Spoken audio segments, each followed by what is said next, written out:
सूर्य देव की आभा ऐसी कि हर तरफ रोशनी फैला दे।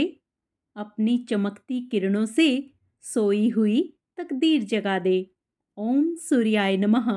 आप सभी का मेरे YouTube चैनल भक्ति सागर में पुनः स्वागत है।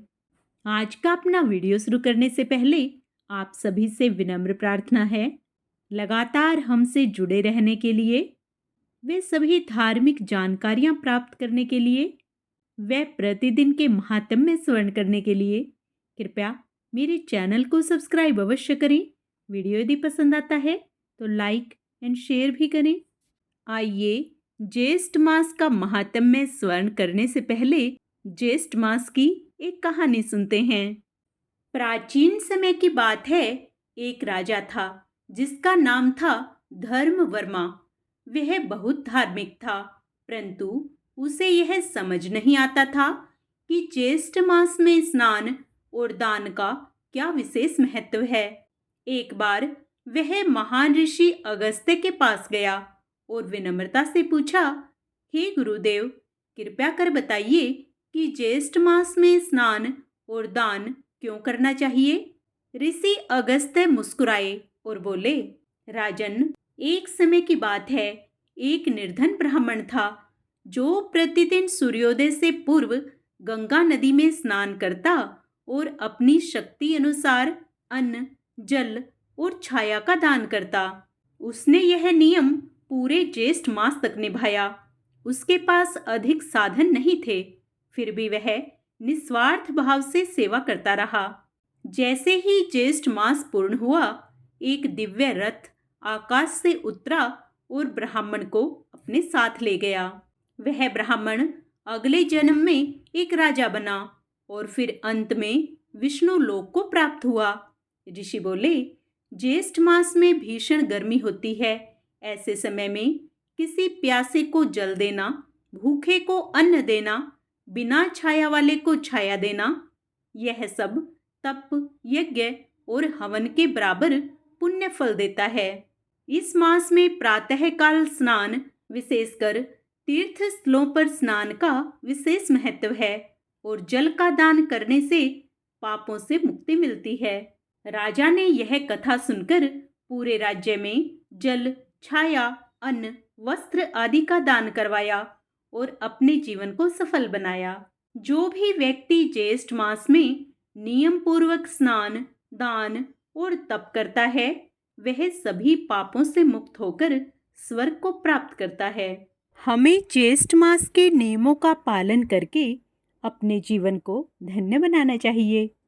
पुनः भगवान विष्णु का मन में ध्यान करते हुए ज्येष्ठ मास का आगे का अध्याय श्रवण करते हैं। स्कंद जी कहने लगे कि हे ऋषियों, अब राजा भगीरथ जैसे गंगा जी को इस लोक में लाए, वह सब कथा मैं तुमसे कहता हूँ। आप चित्त को निश्चल करके सुनिए। प्रथम सूर्य कुल में राजा सगर परम धार्मिक, देवताओं तथा दैत्यों का निर्वहन करने वाला विख्यात हुआ। वह नीति को जानने वाला और अति कुशल था। अयोध्या में अपनी राजधानी बनाकर पूर्व के समान 7 द्वीपों की रक्षा करता हुआ समस्त पृथ्वी का शासन करता था। अपने और पुत्रों के समान प्रजा का पालन करता था और शेष नाग के 1000 फणों के समान उसके 60,000 पुत्र थे। राजा सगर के 60,000 पुत्र समुद्र के समान विख्यात और बड़े पराक्रमी थे। बल में वायु के समान, बुद्धि में बृहस्पति के समान, धनुर्धारियों में भीष्म के समान और तेज में सूर्य के समान थे। वे राजा सगर के 60,000 पुत्र समस्त विद्याओं में कुशल तथा धर्म में परायण थे। ऐसे 60,000 पुत्रों सहित राजा सगर ने अश्वमेघ नाम वाला बड़े प्रसिद्ध यज्ञ को प्रारंभ किया। राजा सगर ने ऋषि वशिष्ठ की आज्ञा अनुसार और उनकी सहायता से विधिवत संकल्प करके यज्ञ का घोड़ा छोड़ दिया।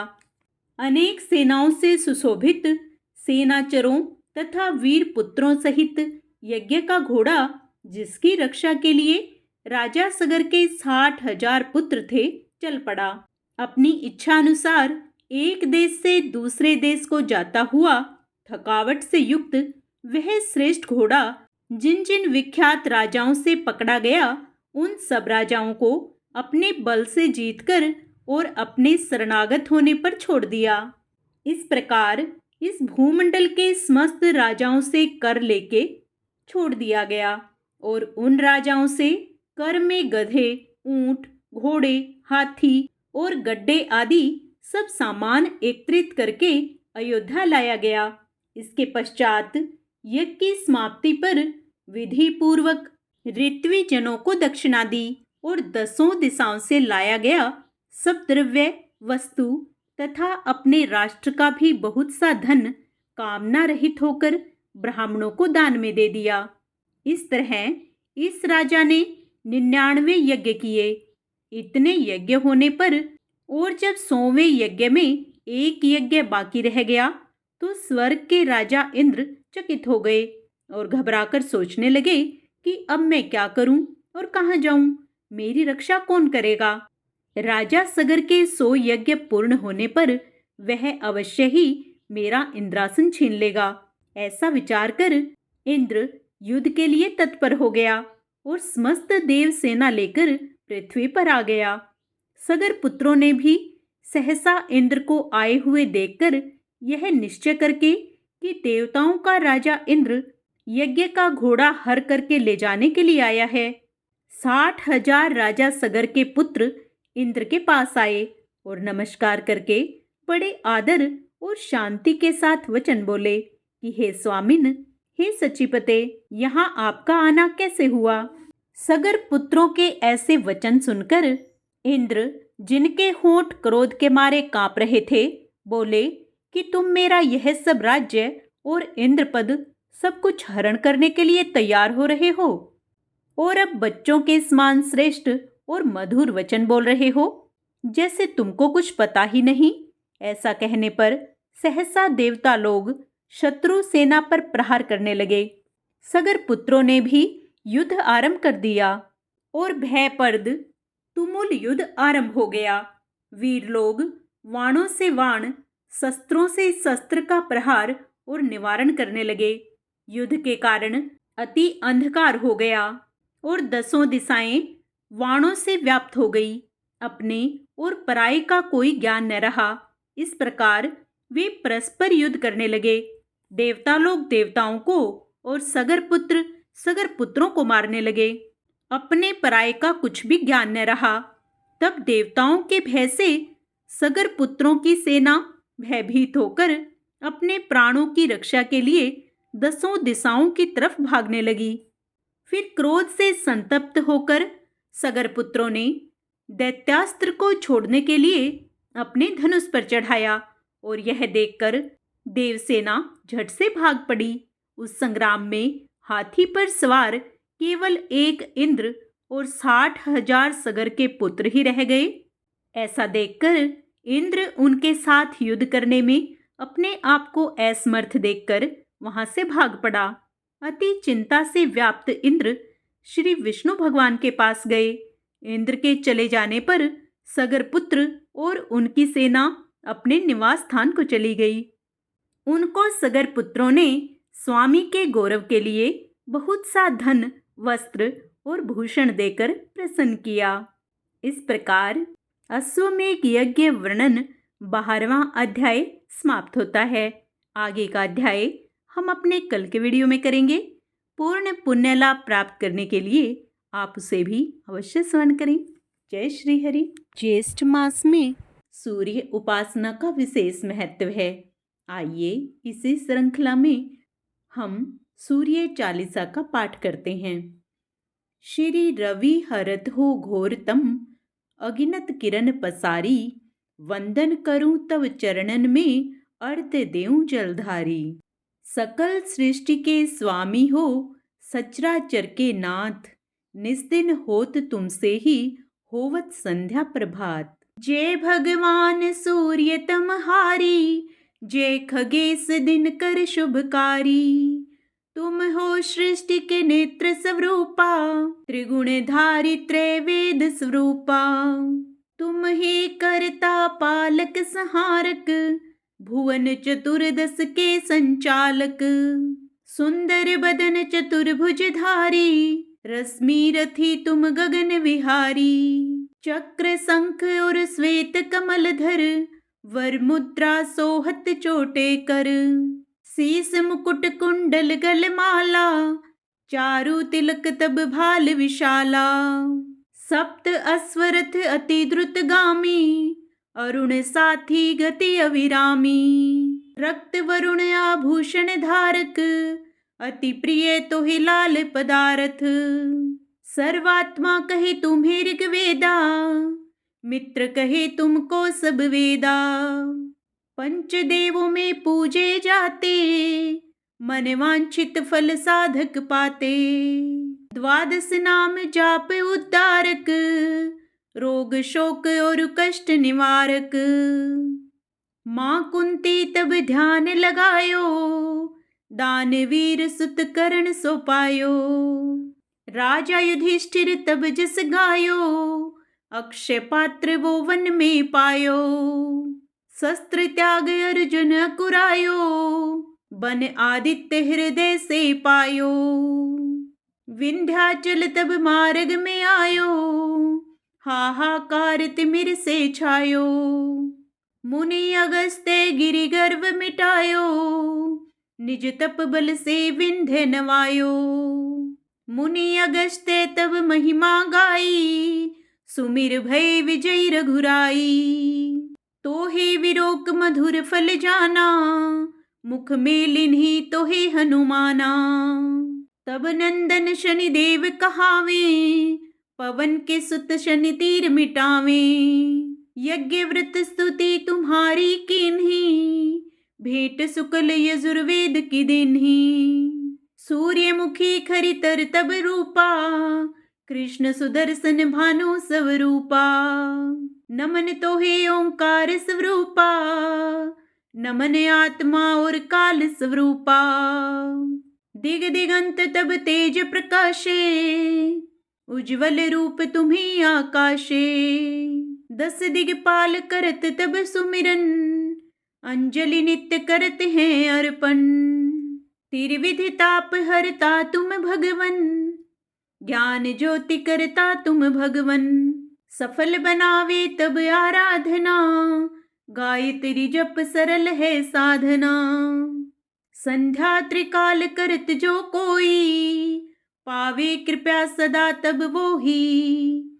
चित्त शांति सूर्याष्टक देव, व्याधि अपाधि सब हर लेव। अष्टदल कमल यंत्र शुभकारी, पूजा उपासन तब सुखकारी। माघ मास सुद सप्तमी पावन, आरंभ हो तब शुभ व्रत पालन। भानु सप्तमी मंगलकारी, भक्ति दायिनी दोषणहारी। रविवासर जो तुमको ध्यावे, पुत्रादिक सुख वैभव पावे। पाप रूपी पर्वत के विनाशी, व्रज रूप तुम हो अविनाशी। राहु आन तब ग्रास बनावे, ग्रहण सूर्यता को लग जावे। धर्म दान तप करते हैं साधक, मिटत राहु तब पीड़ा बाधक। सूर्य देव तब कृपा कीजे, दीर्घ आयु बल बुद्धि दीजे। सूर्य उपासना कर नित ध्यावे, कुष्ठ रोग से मुक्ति पावे। दक्षिण दिशा तोरी गति जावे, दक्षिणायन वो ही कहलावे। उत्तर मार्गी तोरो रथ होवे, उत्तरायण तब वो कहलावे। मन और वचन कर्म हो पावन, संयम करता भलित आराधना। भरत दास चिंतन करत, घर दिन कर तब ध्यान। रखियो कृपया इस भक्त पे, तुम्हारी सूर्य भगवान। ओम सूर्याय नमः। आइए अब सूर्य भगवान को प्रसन्न करने के लिए सब मिलकर सूर्य देव की आरती करें। ओम जय सूर्य भगवान, जय हो दिनकर भगवान। जगत के नेत्र स्वरूपा, तुम हो त्रिगुण स्वरूपा, धरत सब ही तव ध्यान। ओम जय सूर्य भगवान। सारथी अरुण है प्रभु, तुम श्वेत कमलधारी, तुम चार भुजाधारी। अश्व है सात तुम्हारे, कोटि किरण पसारी, तुम हो देव महान। ओम जय सूर्य भगवान। उषा काल में जब तुम उदया चले आते, सब तव दर्शन पाते, फैलाते उजियारा, जागता तव जग सारा। करें सब तव गुणगान।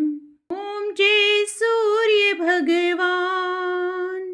संध्या में भुवनेश्वर अस्ता चले जाते, गोधन तब घर आते, गोधूली बेला में हर घर हर आंगन में हो तब महिमा गान। ओम जय सूर्य भगवान। देव धनुज नर नारी, ऋषि मुनिवर भजते, आदित्य हृदय जपते, स्तोत्र ये मंगलकारी, इसकी है रचना न्यारी, दे नव जीवन दान। ओम जय सूर्य भगवान। तुम हो त्रिकाल रचयिता, तुम जग के आधार, महिमा तव अपरम पार।